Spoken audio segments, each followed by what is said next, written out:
కార్తీక మాసం ఆరంభమైంది. ఈ మాసం అంతా మనం ఎలా వాడుకోవాలి, ఏం చేస్తే తద్వారా మనం శక్తివంతులం అవుతాం, మానసికంగా దృఢమైనటువంటి వాళ్ళం అవుతాం, సమాజానికి మంచిగా మనం ఉపయోగపడగలుగుతాం, 10 మందిలోనూ మన యొక్క జీవన ప్రయోజనాన్ని పొందగలుగుతాం. కార్తీక మాసం అంటేనే మనకి గుర్తొచ్చేది వెలుగు, భక్తి, నదీ స్నానాలు. అన్నిటికంటే ప్రధానంగా కార్తీక పౌర్ణమి. ఈ ఒక్కరోజు మనం వెలిగించే 365 ఒత్తుల వెనుక మనల్ని కదిలించే, మన జీవితాలలో కొత్త వెలుగునిచ్చే అద్భుతమైన కథలున్నాయి. కార్తీక మాసంలో వచ్చే పౌర్ణమిని హిందువులు ఎంతో పవిత్రంగా భావిస్తారు. ఇది మహాశివరాత్రితో సమానమైన పర్వదినం. దీనినే త్రిపురి పౌర్ణమ, దేవ దీపావళి అని కూడా పిలుస్తారు. ఆ కథల గురించి ఈరోజు మనం తెలుసుకుందాం. ఇవి కేవలం పురాణాలు కాదు, మనలోని అంధకారాన్ని, అజ్ఞానాన్ని ఎలా జయించాలో చెప్పే జీవిత పాఠాలు. తారకాసురుడి 3 కుమారులైన తారకాక్షుడు, కమలాక్షుడు, విద్యున్మల్లి బ్రహ్మ నుండి ఒక వరాన్ని పొంది 3 అద్భుతమైన లోహపు నగరాలను నిర్మించారు. వీటిని త్రిపురాలు అంటారు. ఈ పురాలు కలిసినప్పుడు మాత్రమే, అది కూడా ఒక్క బాణంతో మాత్రమే తమకి మరణం సంభవించాలని బ్రహ్మగారి నుండి ఒక వరాన్ని కోరారు. ఈ వరం వల్ల వచ్చిన శక్తి వారికి అంతులేని అహంకారాన్ని పెంచి, ఇక మాకు తిరుగులేదు, మమ్మల్ని ఎవరూ ఏం చెయ్యలేరు అని విర్రవీగుతూ ప్రజలను, దేవతలను ఇబ్బందులు పెట్టడం మొదలుపెట్టారు. దాంతో దేవతలందరూ కలిసి పరమశివుడి దగ్గరికి వెళ్ళి మొరపెట్టుకుంటారు. త్రిపురాసురుల అహంకారాన్ని అంతం చేయడానికి శివుడు భూమిని రథంగా చేసి మేరు పర్వతాన్ని విల్లుగా మార్చి, సాక్షాత్తు శ్రీ మహావిష్ణువే బాణంగా మారి దేవతలందరూ ఆ రథంపై కదిలే శక్తులలాగా నిలిచారు. సరిగ్గా ఆ 3 లోహపు నగరాలు ఆకాశంలో ఒక బిందువు దగ్గరికి చేరినప్పుడు శివుడు ఒకే ఒక బాణాన్ని సంధిస్తాడు. ఆ బాణం కేవలం రాక్షస నగరాలను మాత్రమే కాదు, వారిలోని అంధకారాన్ని, అజ్ఞానాన్ని, దుర్మార్గం అనే 3 చెడు లక్షణాలను కాల్చి బూడిద చేసింది. ఈ విజయాన్ని దేవతలు దీపాలు వెలిగించి పండుగలా చేసుకున్నారు. అందుకే మనం ఈరోజు వెలిగించే ప్రతి దీపం కూడా మనలోని అంధకారాన్ని, అజ్ఞానాన్ని దూరం చేయమని మహాశివుడిని కోరే ఒక ప్రార్థన. అందుకే దీన్ని త్రిపుర పౌర్ణిమ అంటారు. ఈ పౌర్ణమి రోజే మహావిష్ణువు మొదటి అవతారమైన మత్స్యావతారాన్ని తీసుకున్నారు. పూర్వం లోకమంతా నీటిలో మునిగిపోయేంత ప్రళయం రాబోతుందని బ్రహ్మగారికి తెలుస్తుంది. సముద్ర గర్భంలో హయగ్రీవ అనే రాక్షసుడు దొంగలించి దాచిపెట్టిన వేదాలు ఉన్నాయి. వేదాలు లేకపోతే ప్రపంచంలో జ్ఞానం ఉండదు, ధర్మం నశిస్తుంది. ప్రపంచాన్ని, జ్ఞానాన్ని కాపాడడానికి శ్రీ మహావిష్ణువు ఒక పెద్ద చేప రూపంలో అవతరించి ముందుగా సముద్రంలో దాచిపెట్టిన వేదాలను తిరిగి తీసుకొచ్చి వాటిని కాపాడాడు, అంటే జ్ఞానాన్ని రక్షించాడు. ఆ తరువాత సత్యవ్రతుడు అనే ఒక ధర్మమూర్తిని పిలిచి ప్రళయం నుండి రక్షించడానికి ఒక పెద్ద పడవను సిద్ధం చేసి అందులో మనుషులతో పాటు సమస్త జీవరాశులను, ముఖ్యమైన ధాన్యాలను ఎక్కించమని చెప్పాడు. విష్ణువు ఆ పడవను తన కొమ్ములకు తగిలించుకొని ప్రళయం అయ్యేంత వరకు పడవను సురక్షితంగా నడిపాడు. మత్స్యావతారం వెనుక ఉన్న సందేశం ఇదే. మనం జ్ఞానాన్ని కాపాడుకుంటూ ధర్మాన్ని ఆచరిస్తే ఎలాంటి కష్టాలు వచ్చినా సరే భగవంతుడు మనకి దారి చూపిస్తూ కాపాడుతాడు అని చెప్పేదే ఈ మత్స్యావతారం కథ. ఈ పౌర్ణమి రోజే తులసీమాత కూడా జన్మించారు అని చెబుతారు. అది ఎలాగో చూద్దాం. శంఖచూడుడు బ్రహ్మదేవుడి నుండి ఒక అద్భుతమైన వరాన్ని పొందాడు. తన భార్య పవిత్రతా ధర్మం పాటిస్తున్నంత కాలం ప్రపంచంలో ఏ దేవుడు లేదా అస్త్రం అతనిని ఓడించలేదు అని. ఈ వరం శంఖచూడుడికి ఒక అజేయమైన రక్షణ కవచంలా మారింది. ప్రపంచంలో ఎవరూ కూడా అతనిని ఓడించలేకపోయారు. దాంతో అతనికి అహంకారం పెరిగి తన శక్తి తిరుగులేనిదని భావించి దేవతలను, ఋషులను, మానవులను హింసించడం మొదలుపెట్టాడు. శంఖచూడుడు అధర్మ పాలనలో లోకాలన్నీ అల్లకల్లోలమయ్యాయి. దాంతో దేవతలు, సప్త ఋషులు ఈ హింసను భరించలేక శ్రీ మహావిష్ణువు దగ్గరికి వెళ్ళి మొరపెట్టుకున్నారు. విష్ణుమూర్తికి ధర్మాన్ని రక్షించడం ముఖ్యం, కానీ శంఖచూడుడి వరం చాలా శక్తివంతమైనది. తులసి పవిత్రతా ధర్మాన్ని ఓడించడం అసాధ్యం, అలాగే అది ధర్మానికి విరుద్ధం కూడా. అయినా కూడా ధర్మాన్ని రక్షించడానికి శివుడు శంఖచూడుడితో యుద్ధం చేస్తున్న సమయంలో విష్ణుమూర్తి శంఖచూడుడి రూపంలో తులసి వద్దకు వెళ్ళాడు. తులసి తన భర్త యుద్ధం గెలిచి వచ్చాడని నమ్మి అతని రూపంలో ఉన్న విష్ణువుని తన భర్తగా భావించింది.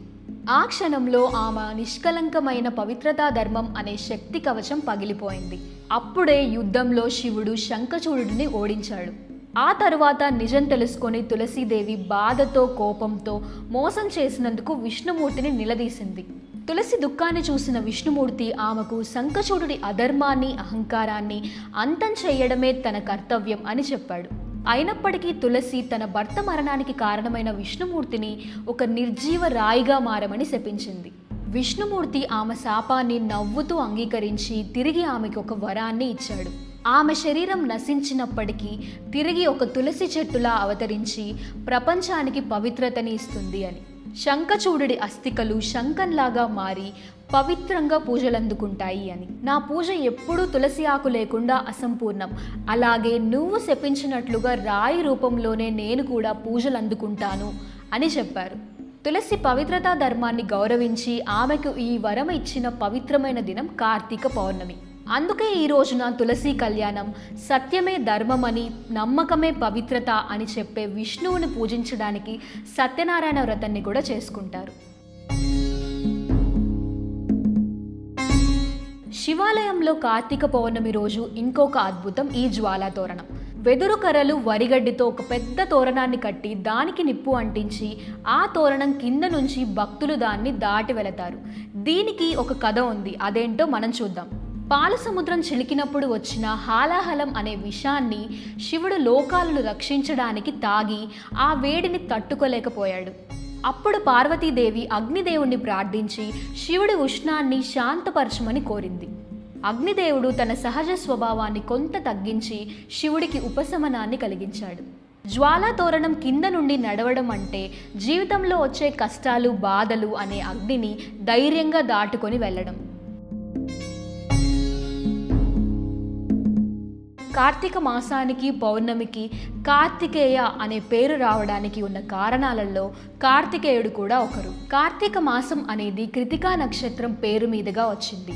పౌర్ణమి రోజున చంద్రుడు కృతికా నక్షత్రంలో ఉంటాడు. శివుడి నుదిట నుండి 6 అగ్నికణాలుగా ఉద్భవించిన కార్తికేయుణ్ణి 6 తల్లులైన కృతికలు పెంచారు. ఆ 6 దేవతలే ఆకాశంలో కృతికా నక్షత్ర మండలంగా వెలుగొందుతున్నారు. ఈ కృతికల పుత్రుడు కావడం వలనే ఆయనకి కార్తికేయుడు అనే పేరు వచ్చింది. కార్తికేయుడి శక్తిని జ్ఞానాన్ని కలిగి ఉన్న మాసం కాబట్టే ఈ మాసానికి కార్తీక అనే నామం వచ్చింది. కార్తీక పౌర్ణమికి కార్తికేయుడికి ఉన్న మరొక సంబంధం తారకాసురుడి సంహారం. మహాభారత కథనం ప్రకారం కార్తీక పౌర్ణమి రోజునే దేవాసుర యుద్ధంలో కార్తికేయుడు తారకాసురుణ్ణి సంహరించాడు. 1000 ఏళ్ల రాక్షస పాలన అంతరించిన శుభ సందర్భంగా ఈ రోజున మహాశివుడు తాండవం చేశాడు అని కూడా పురాణాలు చెబుతున్నాయి. వైష్ణవ సాంప్రదాయం ప్రకారం కార్తీక పౌర్ణమి రాధాకృష్ణుల ఆరాధనకు ఎంతో ప్రాముఖ్యమైన రోజుగా భావిస్తారు. ఈ రోజున రాధాకృష్ణులు గోపికలతో కలిసి రాసలీల ఆడారు అని కూడా చెబుతారు. పూరి జగన్నాథ్ ఆలయంలో కూడా కార్తీక పౌర్ణమి రోజున ప్రత్యేకమైన పూజలు జరుగుతాయి. బ్రహ్మ వైవత్ర పురాణం ప్రకారం ఈ రోజున కృష్ణుడు రాధను ఆరాధించాడు. ఈ పౌర్ణమికి ఇంకొక అద్భుతమైన విశిష్టత ఉంది. అదేంటంటే సిక్ మత స్థాపకుడైన గురునానక్ దేవ్జీ గారు జన్మించింది కూడా ఈ కార్తీక పౌర్ణమి రోజునే. అందుకే ఈ రోజును సిక్లు కూడా గురుగ్రబ్ అనే పేరుతో జరుపుకుంటారు. ప్రధానంగా కార్తీక పౌర్ణమి రోజున తెల్లవారుజామున సముద్రంలో లేదా నదిలో స్నానం చేయడం శుభప్రదం. నదిలో స్నానం చేసే అవకాశం లేని వారు ఇంట్లో స్నానం చేసే సమయంలో ఓం నమః శివాయ లేదా ఓం నమో నారాయణాయ అనే మంత్రాలను జపిస్తూ స్నానం చేయడం కూడా అదే ఫలితాలను ఇస్తుంది. ఇది కార్తీక పౌర్ణమి రోజు జరిగే ఒక ఆచారం. ఒకే ప్రమిదలో 365 ఒత్తులతో దీపాన్ని వెలిగిస్తారు. మన పురాణాల ప్రకారం ఇది సంవత్సరంలోని 365 రోజులను సూచిస్తుంది. నిత్య జీవితంలో ప్రతిరోజు దీపారాధన చేయలేని వాళ్ళు కార్తీక పౌర్ణమి రోజున 365 ఒత్తులతో దీపాన్ని వెలిగించడం వల్ల సంవత్సరం పొడవునా దీపారాధన చేసినట్లే. ఆధ్యాత్మికంగా ఈ దీపారాధన కర్మ సిద్ధాంతాన్ని సూచిస్తుంది. ప్రమిదలోని నూనె మన కర్మఫలాన్ని, వత్తి మన శరీరాన్ని, జ్వాల మన ప్రాణాన్ని సూచిస్తుంది. ఈ 365 దీపాలు ఒక లెక్క కాదు. ఈ దీపంలో వెలిగేది మనం సంవత్సరం అంతా సాగిన మన జీవిత ప్రయాణం. ఆ ప్రయాణంలో మనం తెలిసి తెలియక చేసిన తప్పులను క్షమించమని వేడుకునే ఒక నిశ్చలమైన భక్తి. ఈ రోజు దీపాలను వెలిగించి శివుణ్ణి ఆరాధిస్తారు. అందుకే దీనిని దీపాల పండుగ అని కూడా పిలుస్తారు. ఆశ్వయుజ అమావాస్య అంటే దీపావళి మరుసటి రోజు నుండి కార్తీక మాసం ప్రారంభమవుతుంది. ఈ మాసం అంతా కూడా సాయంత్రం వేళలో దీపాలు వెలిగించి భక్తితో పూజిస్తారు. కార్తీక పౌర్ణమి ప్రబోధిని ఏకాదశి తరువాత వస్తుంది. చతురస్య ప్రబోధిని ఏకాదశిలో విష్ణుమూర్తి నిద్ర నుండి మేల్కొంటాడు. రాజస్థాన్లో పుష్కర్ మేళా, పందర్పూర్ మేళా ఏకాదశితో ప్రారంభమై కార్తీక పౌర్ణమితో ముగిస్తాయి. దక్షిణ భారతదేశంలో శ్రీలంకలో కార్తీక పౌర్ణమిని వేరు రోజుల్లో జరుపుకుంటారు. ఇది కార్తీక పౌర్ణమి విశిష్టత. ఇలాంటి ఇంకెన్నో ఇంట్రెస్టింగ్ వీడియోస్ డిస్క్రిప్షన్లో ఉన్న ప్లేలిస్ట్లో ఉన్నాయి, అవి కూడా చూడండి. ఈ వీడియో నచ్చితే లైక్ చేసి షేర్ చేయండి. అలానే సబ్స్క్రైబ్ కూడా చేసి పక్కనే ఉన్న బెల్ ఐకాన్ని క్లిక్ చేయండి. ఇంకో ఇంట్రెస్టింగ్ టాపిక్తో నెక్స్ట్ వీడియోలో మళ్ళీ కలుద్దాం. నమస్కారం.